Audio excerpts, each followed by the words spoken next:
Teleamigos y teleamigas, estamos nuevamente en Debates UGC, hoy para abordar un tema muy importante en las universidades, pero también muy importante para el país, pues porque cuando nuestros estudiantes van a las universidades, ya sea que sea una universidad de investigación o una universidad que se entiende como una universidad de docencia, siempre los estudiantes van a participar de escenarios de formación en competencias para la investigación. Pues porque finalmente nosotros como sociedad lo que esperamos de las universidades es que desde allí pues se genere nuevo conocimiento o que por lo menos se generen escenarios para apropiar el nuevo conocimiento, es decir, lo que se está investigando, lo que se está desarrollando en el mundo, que sean las universidades las que toman esa información y nos ayudan a traducirnosla para que nosotros como ciudadanos, como personas del común, podamos tomar esa información y aplicarla a nuestras vidas diarias y sobre todo a solucionar problemas. Y por eso, el día de hoy me acompaña un grupo de expertos muy representativo de este campo de la investigación y vamos a empezar por mi derecha, que me acompaña Beatriz Roballo, quien es la directora de investigaciones de la Universidad La Gran Colombia. Beatriz, bienvenida a Debates UGC nuevamente. Rodrigo, buenas noches y buenas noches a nuestros televidentes. Para mí es nuevamente un placer volverlos a acompañar aquí y más en un tema tan importante como es la formación en materia de investigación de nuestros estudiantes, que luego son quienes alimentan el mercado laboral y por lo tanto participan de la cadena productiva del país. Entonces, qué bueno que estemos tratando este tema, además aprovechando el escenario de creación del Ministerio de Ciencia, Tecnología e Innovación en nuestro país. Buenísimo, ese será un punto que seguramente vamos tocando allí por el ladito, si es que no después tenemos un programa dedicado exclusivamente a este del ministerio. Bien, también está Joana Pinzón, quien es la directora del Semillero de Investigación de Lenguas Modernas de la Universidad La Gran Colombia, un semillero, por cierto, muy activo, profesora Joana, y de antemano, pues muchas gracias por su actividad permanente con estos estudiantes.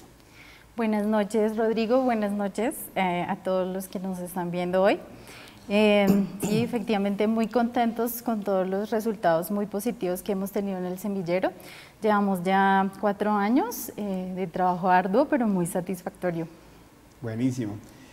Está con nosotros también Mauricio Sandoval, quien es el coordinador del área de formación en investigación, Mauricio Sandoval, quien es el coordinador del área de formación e investigación de la Universidad La Gran Colombia en la Facultad de Ciencias de la Educación. Buenas noches, doctor Rodrigo. Muy complacido de la invitación. Me parece que es necesario este tipo de debates, ¿verdad?, académicos que son urgentes hoy en la academia.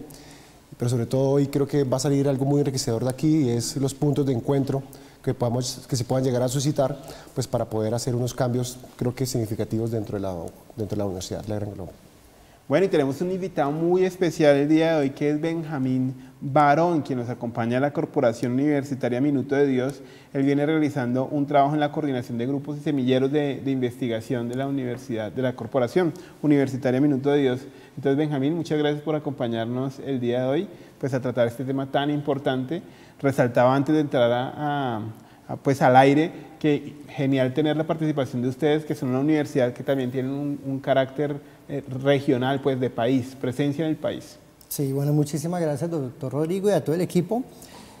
Para nosotros como corporación universitaria siempre es importante estar presente en esos escenarios porque se van a tomar muchas decisiones, se van a plantear muchas conversaciones sobre, bueno, finalmente cómo nosotros organizamos también nuestras agendas. Una cosa es de pronto el tema de la formación de investigadores neófitos o el tema del desarrollo de la protociencia y otra cosa es lo que podemos generar como organizaciones en la construcción de un nicho de investigación un poco más prolífico, que es de pronto al que me siento invitado en esta noche. Muchísimas gracias. Perfecto. Y a todos nuestros teleamigos y teleamigas, como siempre, pues queremos invitarlos a que nos acompañen durante el programa, aportándonos, comunicándose con nosotros. Tenemos las líneas 287-8355, que es una línea que se pueden comunicar en Bogotá, pero también tenemos una línea gratuita nacional que es 018-115-116. Nos pueden llamar desde cualquier parte del país y pues dejarnos sus comentarios, hacer su participación. Todos ustedes seguramente tienen familiares, jóvenes que están en las universidades y bueno, pues de pronto del programa se van desprendiendo curiosidades que estaríamos encantados de poder resolver. A través del WhatsApp también, que es 322-845-8232. Allí nos pueden enviar sus mensajes. Aquí permanentemente estamos revisando ese WhatsApp y intentamos responder todas los interrogantes y participaciones al aire. Y importantísimo que nos acompañen a través de las redes sociales, puntualmente en Twitter. Tenemos el hashtag DebatesUGC y en las cuentas de @UlaGranColombia, @Canal de la Amiga. Allí pueden ubicarnos, dejar sus comentarios, hacer sus aportes. Y no olviden que siempre estamos en vivo en Radio Amiga Internacional, que transmite también, digamos que está reproduciendo al mismo tiempo este programa, y pueden escucharnos en www.radioamigainternacional.com. Y bueno, dicho esto, entonces ahora sí vamos a darle espacio a nuestros expertos y vamos a empezar a hablar de esos escenarios que tienen las universidades para la generación de competencias en investigación para los jóvenes. La doctora Beatriz, cuando vio el título, me hizo un reclamo que es importante señalarlo, porque ella me decía, es formación de jóvenes investigadores, es decir, nos vamos a referir al programa de conciencia de formación de jóvenes investigadores, o es investigación formativa, ¿no? Entonces vamos a irnos por este lado de la investigación formativa precisamente, que es un esfuerzo que hacen las universidades para que sus estudiantes desarrollen estas competencias. Y bueno, quería preguntarles, nosotros como universidades, pero también como país, teniendo en cuenta algo que señalaba Beatriz, y es el contexto al que se van a ver enfrentados nuestros futuros profesionales, no solamente nuestras universidades, sino de todas las universidades, estamos haciendo un buen ejercicio en el tema de la preparación de estas competencias de investigación en nuestros jóvenes. No sé quién quiere comenzar o quién quiere empezar a participar. Bueno, digo nosotros, entendiéndonos, no nosotros, universidades, sino nosotros como país, ¿no? Es decir, como universidades, nosotros estamos teniendo en cuenta, porque una demanda que hay permanente del contexto real o del sector real, de los empresarios, por ejemplo, es que cuando llegan los practicantes, por ejemplo, o los egresados, les hacen falta algunas competencias que cuando uno empieza a mirar qué competencias son, como por ejemplo análisis de datos, entonces uno dice, bueno, pues quizá era una tarea también de las universidades abordar el trabajo en esas competencias precisamente en la formación, en la investigación formativa, ¿no? Entonces, si Benjamín, ibas a decir algo. Bueno, abordar ese tema en un sentido bastante amplio, y es que nuestros estudiantes ya se están enfrentando a un mundo donde lo único que permanece es el cambio, por retomar algún planteamiento filosófico clásico, ¿no? Y es que nuestros estudiantes necesariamente tienen que estar vinculados con los sectores, digamos un poco el sector productivo, en el caso de las facultades de educación, también deben estar vinculados a colegios, instituciones. Es decir, que el estudiante no espere como esperamos nosotros, los que fuimos formados desde hace algún tiempo, que esperábamos hasta séptimo, octavo semestre para vincularse a instituciones y empezar a hacer el tema de la práctica. Hoy día los estudiantes se enfrentan a retos como tercer semestre y usted ya va al campo de práctica. Nosotros de pronto en un ejercicio un poco más aventurado invitamos a los estudiantes desde primero y segundo semestre para que vayan al campo, hagan sus primeros ejercicios de sistematización de experiencias que se puede volver un objeto de conocimiento a posteriori, pues que de pronto termina transformándose en su tesis o en su monografía, ¿cierto? O en un insumo importante para el semillero de investigación, que también es un nicho importante. Entonces, digamos que en todo el recorrido de la ruta formativa, no solamente en el plan curricular, donde se desarrolla el tema de las fundamentales, de las específicas, entre otras, también se generan esos espacios de semillero de investigación. Como en el minuto nos hemos preocupado porque cada vez más esos escenarios se permitan que el estudiante entre en relación con un sector real, no los laboratorios que eventualmente preparamos donde hacemos unos ejercicios entre el pragmatismo y el racionalismo en el ejercicio de sometamos las propuestas, sometamos los escritos de los estudiantes, sino en un sector real. Vaya a un colegio, haga un primer ejercicio de observación, sistematice, ahora sí traiga cómo se sintió, cuál es la experiencia frente a lo que se va a enfrentar usted toda su vida. Ese es un poco también el ejercicio. Beatriz. Yo quisiera, frente a esa pregunta y tal vez rescatando o retomando cosas que está diciendo Benjamín, yo pienso que el país ha ido avanzando, es decir, venimos de unas generaciones para las que la producción de nuevo conocimiento o el trabajo en ciencia no era la cotidianidad, es decir, eso estaba más bien concentrado en un núcleo de personas que eran pocas y que de hecho eran pocas las que llegaban incluso a alcanzar un nivel doctoral, y existía ese mito del científico que está literalmente escondido en un laboratorio, refundido en el laboratorio y que normalmente habla en un lenguaje que no es cercano a la comunidad. Yo creo que nuestro país ha ido avanzando más en la otra dirección, que es en hacer uso cotidiano de la ciencia, lo cual implica formar a los ciudadanos en competencias científicas, entre otras porque las competencias ciudadanas implican el desarrollo de habilidades cognitivas que están muy concentradas en el quehacer científico. Entonces yo creo que hemos ido avanzando y uno ve, por ejemplo, el esfuerzo de Colciencias en empezar a fomentar programas de apropiación social del conocimiento que incluyen la formación de talento humano para la ciencia y que incluye, por lo tanto, la formación de estudiantes con competencias para la investigación, con competencias para el filtro de información, y algo que a mí me parece fundamental porque desde mi perspectiva define la función social de la ciencia, que es el ejercicio no solamente de producción de conocimiento, sino de la validación del conocimiento, que implica distintos escenarios, la validación de los pares, la corroboración científica, en fin, un montón de escenarios. Entonces yo creo que hemos ido moviéndonos hacia esa, ¿qué será?,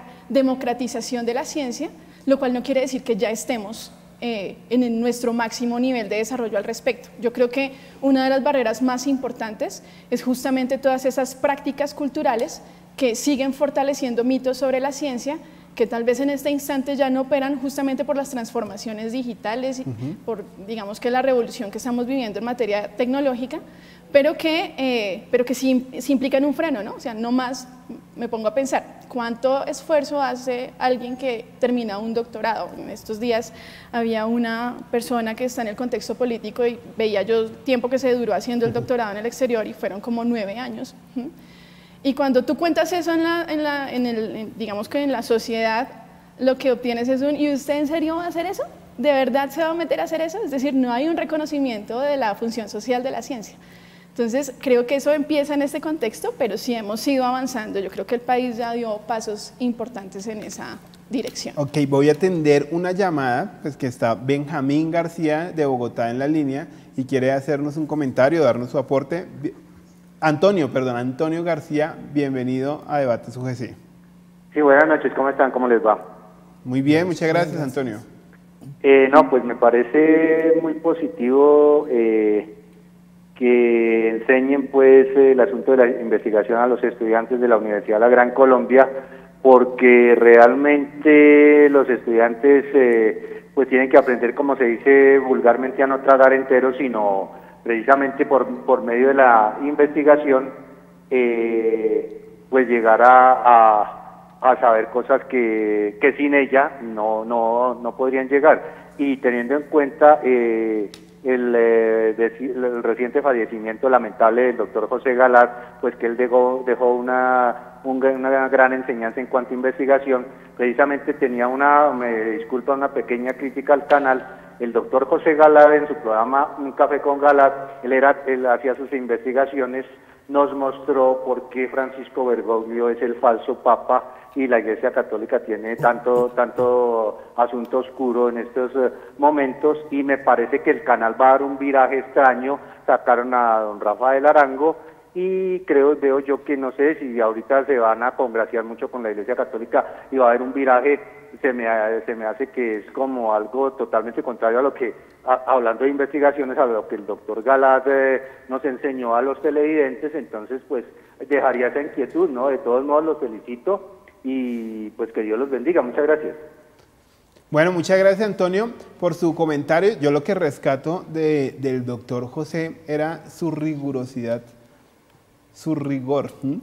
para el tema también de documentar, ¿no? Es decir, de ese tipo de investigaciones documentales, producto de ellos, varios de sus libros, y era precisamente una habilidad de esas que uno debería también facilitar y fomentar en los estudiantes. Es decir, y me encantaba del doctor José Galat cómo había un tema puntual que en algún momento de su vida lo apasionaba, y a partir de eso hacía un proceso de indagación tan juiciosa, es decir, tan rigurosa, y sí, que permitía precisamente generar pues unos textos que generaban precisamente el debate y abrían pues un espacio para que surgieran de allí muchas opiniones.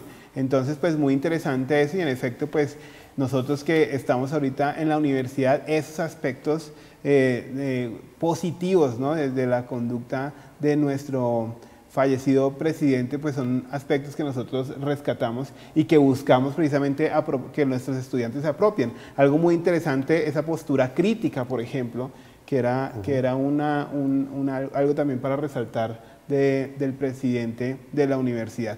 Bueno, Johanna, ¿tenías algún comentario? O? Sí. Pues respecto a la pregunta que estábamos comentando, pienso que hace un tiempo atrás los investigadores que pasaban muchos años, como ustedes decían, en el laboratorio o haciendo sus trabajos de campo y luego escribiendo sobre eso, digamos que dejaban sus textos y posiblemente si tenían un pupilo, pues podían, hacer relevo con ese pupilo, pero hoy en día esa función corresponde a las universidades. Entonces pienso que allí se está haciendo un trabajo importante fomentando el trabajo que hacen los semilleros de investigación. Digamos que lo que hacemos en el semillero básicamente consiste en,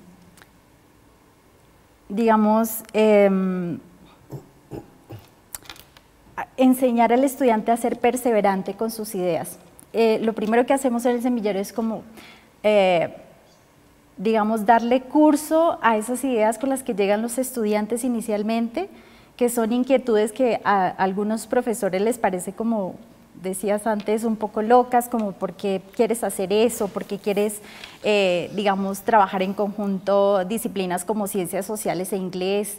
¿O por qué quieres hacer un trabajo en museos con inglés? Bueno, cualquier cantidad de ideas. Y a veces los mismos profesores les dicen a los estudiantes, pero no, eso no tiene sentido. Pero resulta que lo que hacemos en el semillero es encauzar esa idea inicial que tiene el estudiante y darle una viabilidad. Entonces creo que ese es como el trabajo que estamos haciendo, enseñarle al estudiante que ser perseverante en lo que le apasiona, lo que le gusta, en lo que le llamó la atención, o cuando quiere resolver un problema. Ese es como el logro más grande que tenemos hasta el momento en el semillero, y creo que por eso ha funcionado, porque escucho a los estudiantes y busco la manera de darle viabilidad a los proyectos. Entonces le estamos enseñando a los estudiantes a ser perseverantes, a ser responsables con el conocimiento y a ser íntegros también, a respetar el trabajo de otras personas, a aprender de los otros y a sacar cosas nuevas a partir de ello. Pero mira que muy interesante, antes de ir a una pausa, Mauricio, tan pronto lo vamos a la pausa, su merced va a tener la palabra, pero muy interesante lo que señala Johanna, y que creo que es fundamental para esto la investigación, y es no matarle la ilusión y no matarle la idea a los estudiantes. Y es algo que no solamente tiene que ocurrir en la universidad, sino que también tiene que ocurrir en la educación básica y en la educación media. ¿Cuántas posibilidades de escenarios pues, de formación científica podrían o se han desperdiciado de pronto porque se le ha matado la idea al estudiante, porque inicialmente parecía un poco loca, porque inicialmente parecía un poco salida de contexto, o porque no simplemente no cumple con los cánones de la institución. De estilo de la propia ciencia. O de estilo de la propia ciencia, por ejemplo. Entonces, ¿cuántas veces, digamos que cuántos investigadores pudieron haber muerto sin haber nacido solamente porque la idea le fue de alguna forma bloqueada? Y ese es un punto muy importante, pues porque todos fuimos niños jóvenes y siempre estuvimos ahí dándole vueltas a cosas. Y cuando uno encuentra un soporte y un patrocinio, pues allí sacamos adelante proyectos importantes. Vamos a ir a una pausa y ya regresamos con Debates UGC.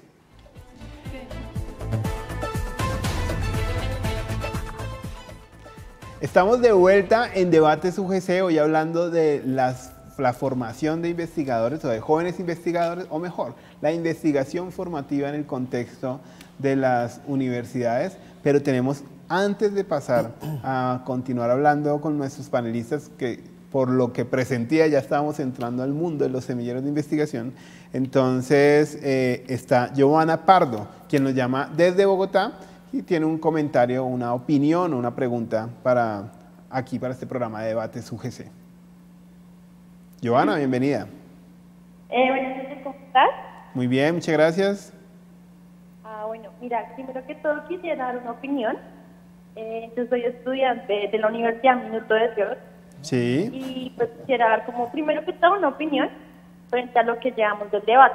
Claro. Primero, me parece muy importante lo que dice Beatriz Roballo, frente a que es importante el tema de la investigación en los estudiantes, ya que ustedes como docentes incentivan a que nosotros nos formemos como investigadores para poder crear cosas nuevas pues en la vida cotidiana. Mi pregunta para ustedes es, ¿cómo la universidad fomenta la investigación en los estudiantes?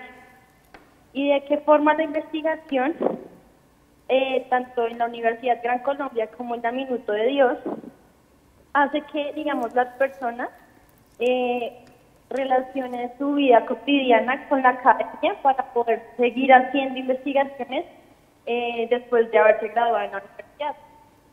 Bueno, genial, Johanna. Si acá nos organizaste medio programa acá con esas preguntas. Muchas gracias de verdad por tu participación. Muchas gracias por estar conectada desde Uniminuto. Entonces, un saludo también a toda la comunidad universitaria de Uniminuto. Y bueno, este es su programa, cabe anotar. Entonces, muchas gracias por tu llamada. Yo creo que hay que darle la palabra a Mauricio con esta pregunta que nos hace Johanna. ¿Cómo se fomenta la investigación en los estudiantes? Bueno, antes de abordar la pregunta de nuestra oyente, ¿cierto? Y nuestra televidente, pues hay que tener claro que aún sigue siendo un paradigma los procesos formativos, ¿cierto? O los procesos de investigación formativa para los estudiantes en Colombia.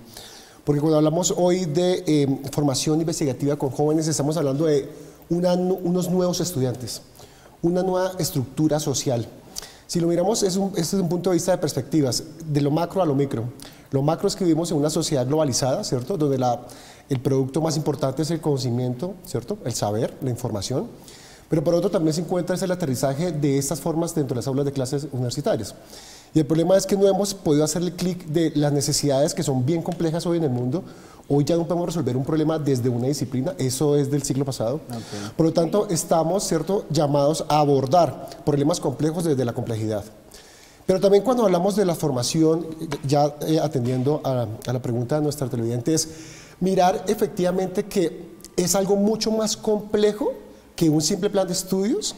Hoy hablamos de una nueva sociedad ávida de información, de crítica, de reflexión. Los estudiantes que son investigadores son unos estudiantes diferentes a los que no estudian. Cuando hablamos de investigación formativa hablamos de cuál investigación, la documental, la pura, la aplicada, ¿cierto? Cada una de ellas tiene su propia estructura. Entonces, la universidad, por lo menos en la Gran Colombia, hemos estado ya atendiendo fuertemente los llamados de la sociedad, las necesidades sociales. No estamos tratando de formar investigadores únicamente, sino profesionales cuyo perfil de egresado tenga un quit y su perfil profesional tenga otro quit, ¿no?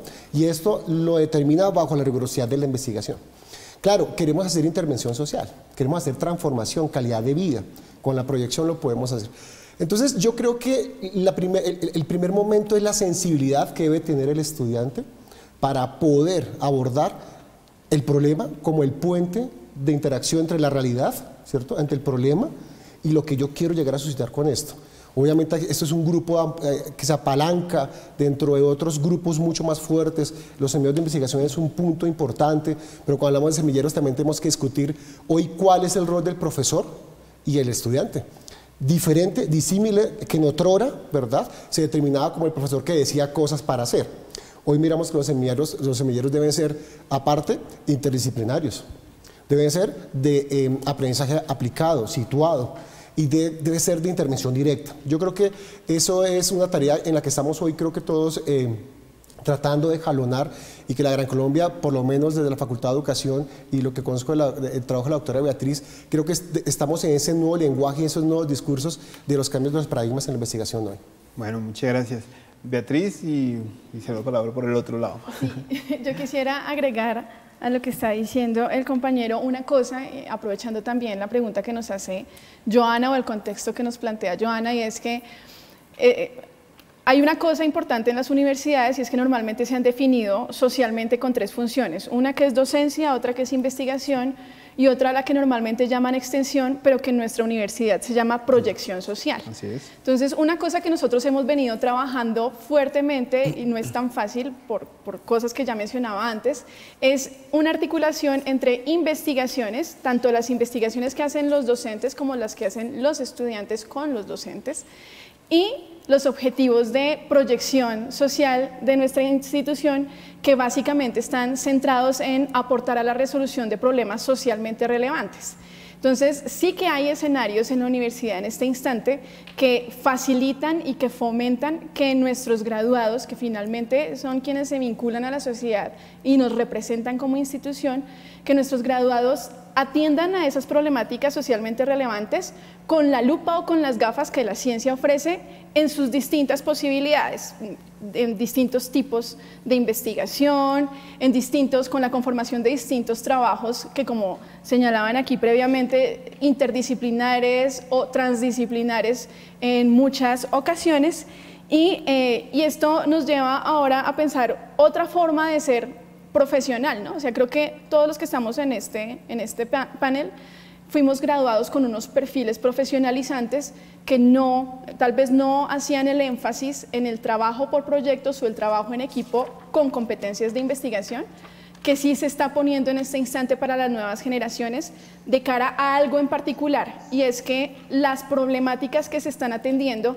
ya no son problemáticas solamente situadas en lo local o situadas en el orden nacional, sino que son problemáticas de interés internacional. Y pongo, por ejemplo, el tema de los Objetivos de Desarrollo Sostenible, que es una agenda compartida por diversos países y que es tan fuerte que ha permeado en muchas ocasiones las mallas curriculares incluso de los programas que se ofrecen en las universidades.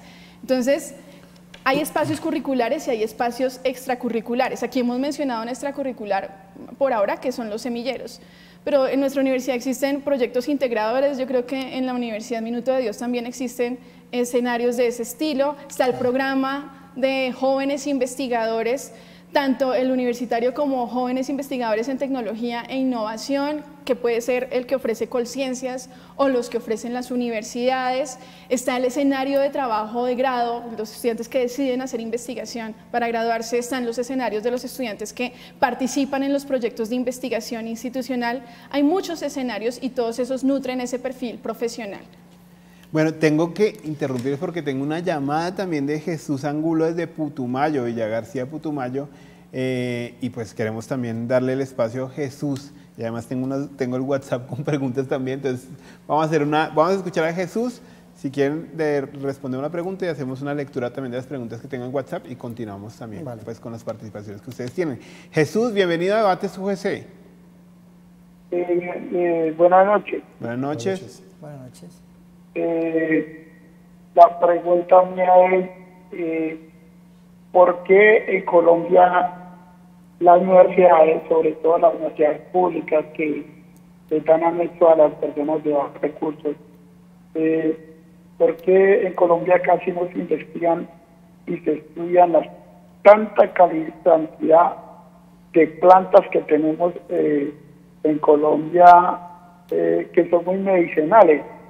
Como un ejemplo, claro, yo tenía gastritis, yo lo había recibido rápido, yo iba al hospital y siempre me daban omeprazol, tramitinina, milanta, pero acá en el Putumayo hay 2 árboles, que son, uno es de origen maderable y otro no, y ambos sirven para curar la gastritis de por vida. O sea, tenemos una medicina natural por acá en el selva del Putumayo, y nunca se ha hecho esa investigación para una gastritis crónica, que es una enfermedad muy difícil de curar, como decir, el árbol el uno se llama sangredrago y el otro se llama leche-sande, y esos árboles son excelentes para curar enfermedades y es medicinal nativo de los indígenas. Desde allá viene esa medicina. Muchas gracias. Jesús, muchas gracias. Y en efecto, pues ahí digamos que cuando se habla de etnobotánica, nosotros pues en Colombia, pues obviamente por toda esa sabiduría ancestral que hay en las comunidades indígenas, pues ellos tienen muchísimo conocimiento con respecto a eso, pero pues un poco la crítica que hace Jesús es que eso no se ha estado explotando y que quizá, entre otros puntos, sea algo que las universidades deberían estar fomentando. Y tengo unos comentarios acá por WhatsApp que puede que nos ayude a complementar también las respuestas, los comentarios, perdón, que ustedes van a hacer a continuación. Y entonces dice, ¿cómo se pueden volver las nuevas tecnologías herramientas de investigación? Esa es una pregunta. Y otra, buenas noches, doctor Rodrigo, tengo esta pregunta, ¿cómo crear el espíritu curioso en las carreras tradicionales? ¿No? Entonces ahí hay ya muchos elementos con los que podemos trabajar. Benjamín, ¿estás que te hablas desde hace rato? Bien, bueno, indubitablemente el advenimiento de las tecnologías de la información y la comunicación en esta era nuestra ha ayudado a los procesos de investigación a que optimicen los recursos, especialmente dos de los que adolecemos, así tengamos mucho, siempre va a ser escaso, es el tiempo y el recurso financiero. Cuando nosotros hablamos de las tecnologías empezamos a mirar cuál es esa importancia que ha tenido las herramientas en los momentos, en los desarrollos de las investigaciones. Hace un momento planteaban el tema de las etapas, cómo hemos hecho que una investigación que antes parecía lúgubre, parecía escondida, parecía de seres extraordinarios que nacen cada 200 años, ahora es más cercana. Los estudiantes se definen por antonomasia como investigadores. Nosotros necesitamos un reconocimiento de una organización o un organismo como Colciencias que nos diga que somos investigador junior, asociado, senior. Ellos cuando van a un evento y presentan su ponencia se presentan en el mismo panel de nosotros. Entonces, eso ha desmontado una serie de mitos enormes. Cuando las tecnologías llegan a nuestra vida, cuando ese advenimiento se genera, son ellos los adelantados y nosotros los atrasados. Procesos que nosotros anteriormente nos demorábamos horas, los que trabajábamos de pronto en el nivel básico cuando empezamos en investigación, que era hacer la grabación de las entrevistas, luego desgrave, pero desgrabábamos a través de la digitación. Hoy día, con el teléfono o con programas como Dragon Natural Speaking, el estudiante conecta el dispositivo, transforma el audio en MP3 y el software le hace absolutamente todo ello. Digamos que ese es el primer momento. Nosotros sufrimos mucho a la hora de hacer la transcripción, nosotros llamamos desgrabación. Luego venimos en un segundo momento. ¿Qué otras herramientas nos empezamos a encontrar por el camino que nos permiten optimizar los recursos? Entonces, antes hacíamos la planeación en papel, ¿no? Entonces hacíamos las matrices, subrayábamos, hacíamos glosa, pegábamos otra página, hasta que tenemos una pared totalmente empapelada para hacer una matriz. Hoy día abrimos Excel y ya está.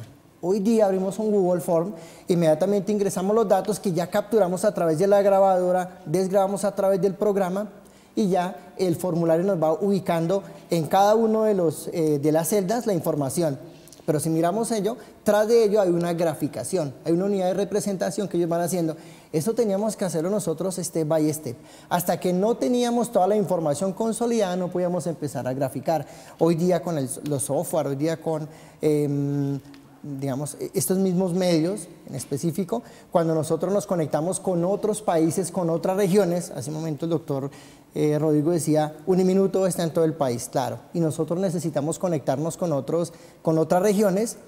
A propósito de la pregunta que hace nuestro oyente, Jesús, dice el tema de la botánica. Uniminuto trabaja la agroecología, y vemos mercados verdes, y vemos alimentación saludable, y empezamos a ver cómo todo ello que habita en las regiones necesariamente está empezando a transformar los hábitos de vida saludables, ¿sí? Empezamos a plantearnos que, claro, un poco el tema de los químicos, los fármacos, entre otras cosas, se empiezan a ver afectados porque ese conocimiento que a través de las tecnologías nos llega rápidamente acá y nosotros capitalizamos.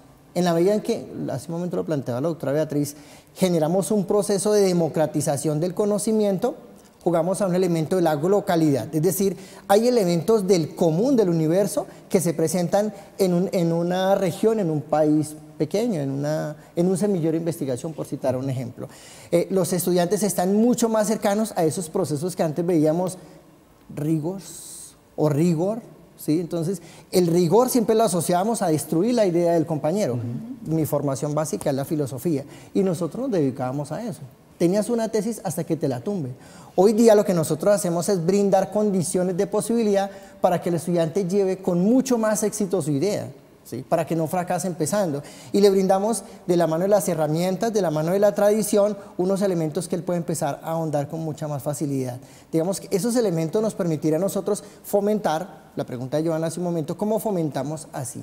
A investigar se aprende investigando, pero no es en el ejercicio del activismo que a veces uno encuentra semilleros de investigación que andan en una cantidad de cosas, pero no generan procesos, lo que tú decías, sistemáticos, como los decía el doctor Galat, ¿no? Nosotros enseñamos a los estudiantes a que los hagan como los hacían los de la ciencia clásica. Son elementos que lo necesitamos. Ya no nos concentramos en unos objetos de conocimiento tales que nos permiten una profundidad que nadie comprende después y que hacemos una torre de Babel.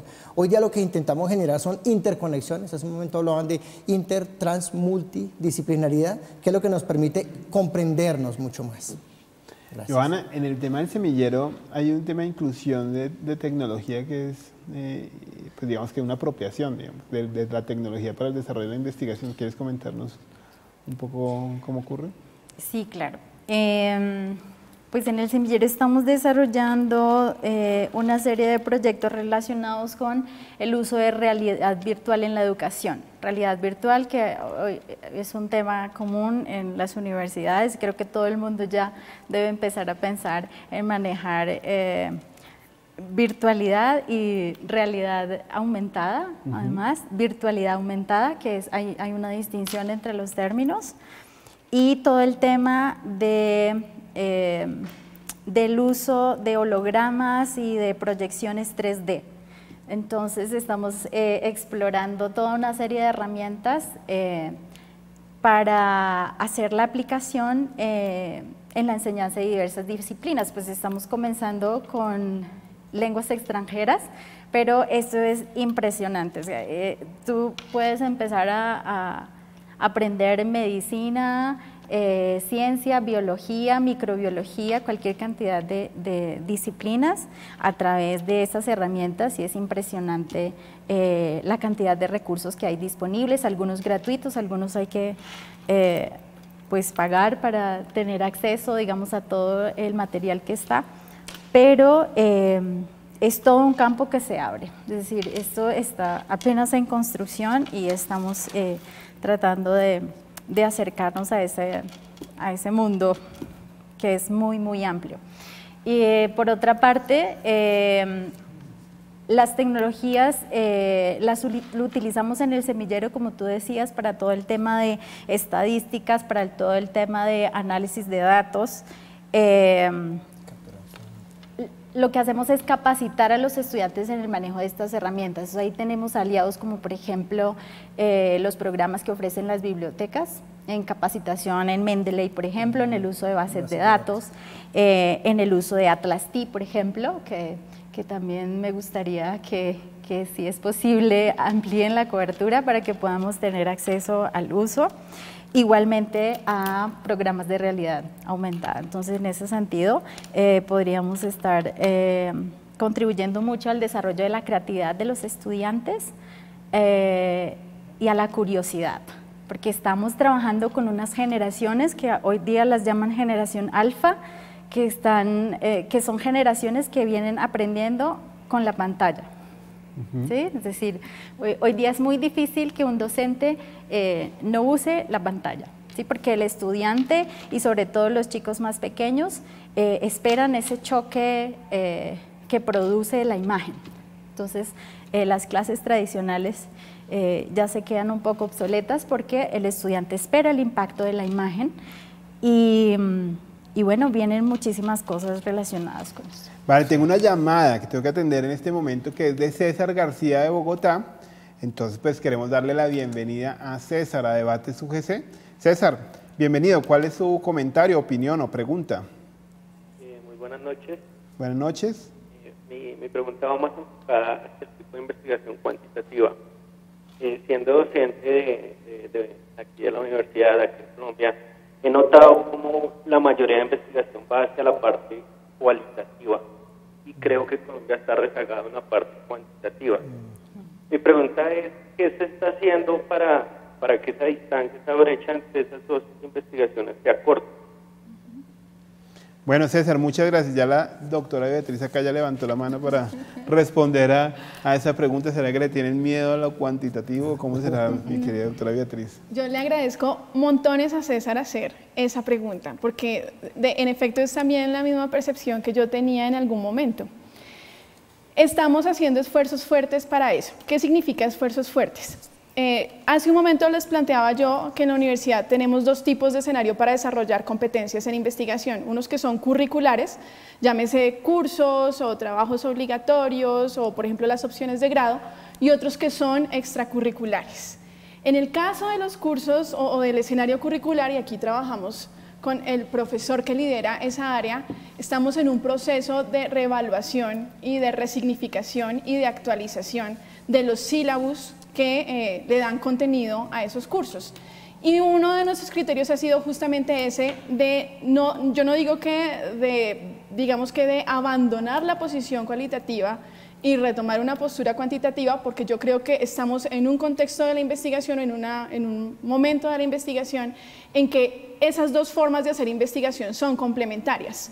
De hecho, la tendencia hoy en día es a que existan estudios mixtos. ¿Esto qué quiere decir? Que yo puedo preguntarme en un fenómeno, o sea, en una misma situación, puedo evaluar aspectos cualitativos y puedo evaluar aspectos cuantitativos y lograr una sinergia de esas dos perspectivas. Y digamos que lo que estamos fomentando en este instante es justamente el desarrollo de esas habilidades del orden cuantitativo, que no solamente son las de recolección de datos numéricos, sino de la toma de decisiones asociadas a esos datos. A veces la gente le tiene miedo a las matemáticas, pero lo que hemos ido descubriendo es que si se hace una buena inmersión en ese contexto, esas técnicas empiezan a ser bastante útiles, no solamente para hacer investigación, sino también para tomar decisiones en la vida cotidiana, que es finalmente el impacto que la ciencia debiera tener en nuestra cotidianidad. Y eso que estás hablando de la vida cotidiana era precisamente algo que también por allí señalaba Giovanna, que es muy importante. Quiero invitarlos a que vayamos a una pausa y ya regresamos con Debates UGC.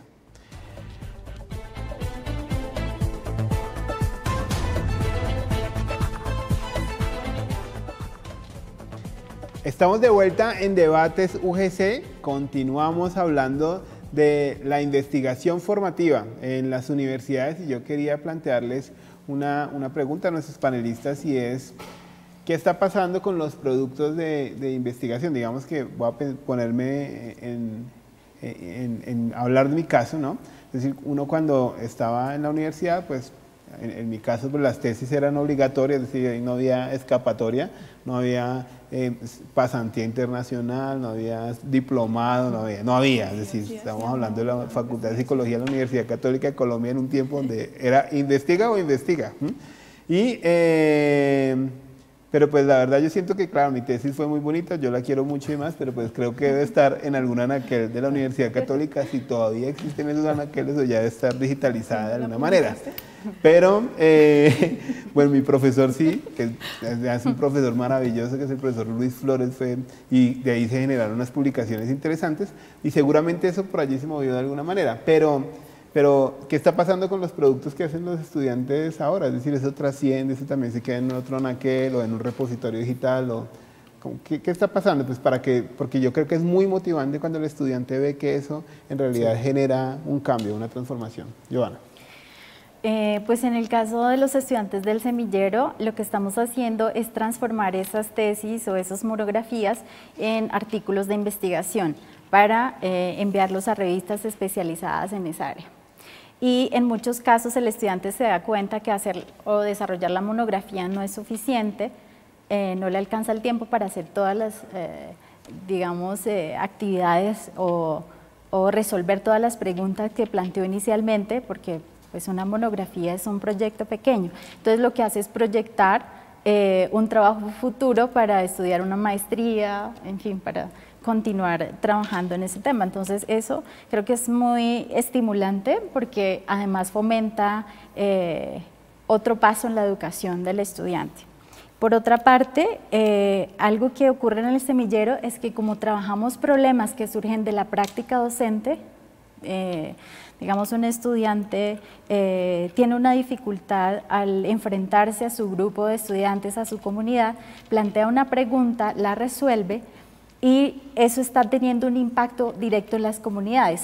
Por dar un ejemplo, un estudiante hizo un proyecto sobre manejo de conflictos en una escuela aquí en Bogotá, y lo que el chico hacía era enseñar inglés, pero al mismo tiempo le enseñaba a los estudiantes a resolver conflictos de manera pacífica. Entonces él era un experto en teoría de manejo de conflictos, y con base en esa teoría elaboró un material para la enseñanza de lengua extranjera. Entonces estaba haciendo dos cosas al mismo tiempo, ayudando a los estudiantes con el inglés y a resolver sus problemas de manera pacífica. Entonces esto efectivamente tiene un impacto en ese grupo, en esa pequeña comunidad, que pues es un granito de arena, pero efectivamente está transformando vidas.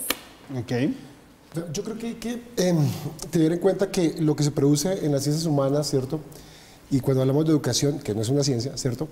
Pero cuando hablamos de educación y lo que se produce de esta, su impacto se mide en el tiempo bajo un largo aliento.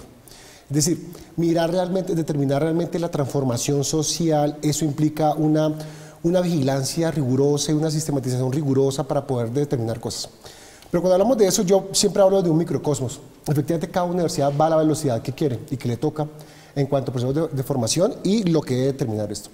El producto, que es una palabra que yo realmente no comparto demasiado, en verdad, yo determino que la calidad se encuentra en el proceso. O sea, el producto será algo que aparecerá, deberá hacerlo, pero esto puede ser para bien o para mal. ¿De qué me sirve a mí publicar 20 artículos si no se consume ninguno? Entonces, lo que hicimos con la práctica pedagógica, porque ya atendiendo a la profesora, yo dirigí la práctica varios años, y efectivamente lo que empezamos a hacer fue eso, anudar, articular el discurso teórico del profesor, la espontaneidad y la curiosidad del estudiante, la lectura de la realidad, y nos íbamos a la aplicación de cuestiones metodológicas pero pragmáticas. Es decir, la praxis ya no era realmente atender la problemática teórica de esta comunidad determinada, sino que estamos brindando unas herramientas. Es que para mí la práctica y la investigación no es que el estudiante tenga dentro de su cosmos, cierto, intelectual cosas, sino que logre brindarle a la comunidad herramientas para que la comunidad, resuelva sus problemas. Porque es que en la resolución del problema es que yo doy cuenta de que el proceso de esos estudiantes que han venido a esta comunidad, pues hay un legado y hay una energía que sigue surgiendo, que sigue evolucionando. Efectivamente, la Facultad de Educación creo que hemos dado unos pasos agigantados, hemos empezado a desaprender algunas metodologías y estructuras didácticas para aprender otras y darle un nuevo sentido y un nuevo lenguaje a la realidad para que el estudiante, el profesor, sean pares investigadores, pero también que haya la interdisciplinariedad. Ahí acoto lo que dice la doctora Beatriz, efectivamente lo cualitativo y cuantitativo no es que hablemos simplemente de lo mixto, eso mixto significa que yo me tengo que acercar a otra ciencia, a otro método, ¿verdad? No tengo que ser ingeniero, pero un licenciado en la Gran Colombia debe saber sobre estadística hoy. Claro. O sea, debe manejar eso, ¿cierto? Y me puedo ir acercando de manera interdisciplinar. Entonces yo creo que hemos venido haciendo trabajos muy importantes, hemos logrado sacar, no sé, arrancar un poco de la facilidad del estudiante que salta a otro tipo de método para poder graduarse, y estamos hablando en conjunto, ¿cierto?, en sincronía con los profesores y enseñándole a los estudiantes que investigar, que es bien complejo, pero también es transformador de vidas. Benjamín. Bien. Voy a aprovechar de pronto un poco el enfoque pedagógico de Uniminuto y a algunas palabras del padre Carlos Juliao, quien fue su creador, sí, o quien es su creador, y es como, me apoyo un poco lo que tú decías, cómo saltamos o cómo en este momento pasamos de la pesadilla al sueño. Sí.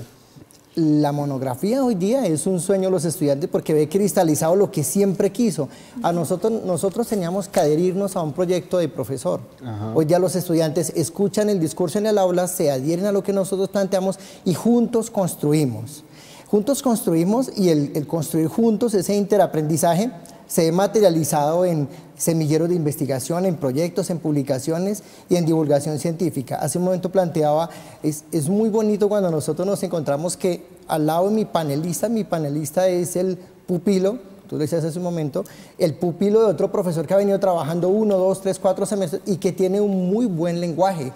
Sí, indiscutiblemente se generan los metalenguajes que nos permiten generar ciertas fronteras borrosas en el conocimiento, pero que ellos de una u otra forma se dan su nivel de importancia, ¿no? Ya no es el lenguaje plano de un estudiante, sino son los científicos, son programas como Pequeños Científicos o como Ondas, que ponen al estudiante en otros escenarios donde nosotros no nos soñábamos nunca, porque nuestros profesores nunca publicaban con nosotros. Hoy día nosotros, si le decimos, escribamos el paper los dos, enviémoslo a un Scopus. ¿Qué es eso? Mejor que no sepa qué es un Scopus. Con eso genera menos miedo. Nosotros le tenemos miedo, uy, pero es que hay que era uno, un Q4, un Q3, Q2, Q1. Dice, no, ojalá que no conozca nada de eso. Cuando uno pierde la noción de miedo, se arriesga todo el tiempo. Nosotros tenemos experiencias bonitas de estudiantes que ya publicaron en Scopus y no tienen ni idea de qué es eso. Nosotros, no importa qué, pero ¿qué es Scopus, profe? No importa. Una base de datos, un indexador, pero para ellos eso no tiene ninguna importancia. Cuando ya se enteran, dicen, wow, yo publiqué en Scopus. Sí, afortunadamente no sabía eso, si no, no lo hubieras hecho. Claro, empieza la presión. Beatriz, el cierre. Gracias. El cierre, yo quiero retomar algo que está diciendo Benjamín, que me parece súper chévere, y es esa transformación de la pesadilla en sueño. Y es, claro, la pesadilla acontecía porque los estudiantes eran percibidos simplemente como aprendices y había, digamos que una jerarquía muy vertical en esto de hacer ciencia. Y yo creo que todos aquí, todos en estos, si no cometo un error, todos en este panel fuimos, de hecho, si hicimos tesis, desarrollamos la idea del profesor. Y no había mucho escenario allí de participación en términos de creatividad, salvo la permitida pues en el nivel de formación. Pero el sueño que nosotros estamos ayudando a construir ahora consiste no solamente en que el estudiante ahora puede llegar con su idea y decir yo quiero hacer esto y entonces los métodos de la ciencia cómo me permiten construir eso, sino que estamos viviendo es un proceso de empoderamiento cognitivo de estas generaciones. ¿Y eso qué quiere decir? Tal cual, que los lenguajes, esos metalenguajes se van haciendo más complejos, se van transformando, la gente es mucho más técnica en este instante, para referirse a temas, se especializa mucho más, pero pasa otra cosa que yo celebro y es que hay mucha más apertura al trabajo en equipo. Eso antes no era tan fácil de ver, los investigadores tendían a trabajar en solitario y ahora lo que vemos es una conformación de equipos que comparten distintos saberes y que están orientados a resolver problemas de investigación de interés común. Entonces, yo creo que el cierre aquí, el mensaje de este programa para quienes nos ven debiera ser que estamos en un proceso de transformación de la ciencia que se está convirtiendo en un sistema social mucho más inclusivo, mucho más incluyente,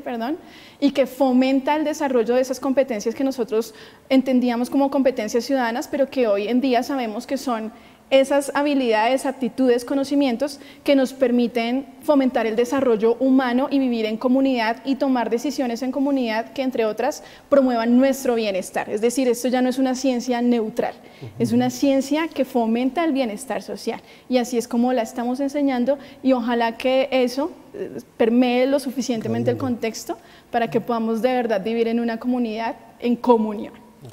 Muchas gracias, Beatriz, a nuestra directora de investigaciones, a nuestros profesores, obviamente muchas gracias por habernos acompañado el día de hoy, y a Benjamín, que viene de la Corporación Universitaria Minuto de Dios, también muchas gracias.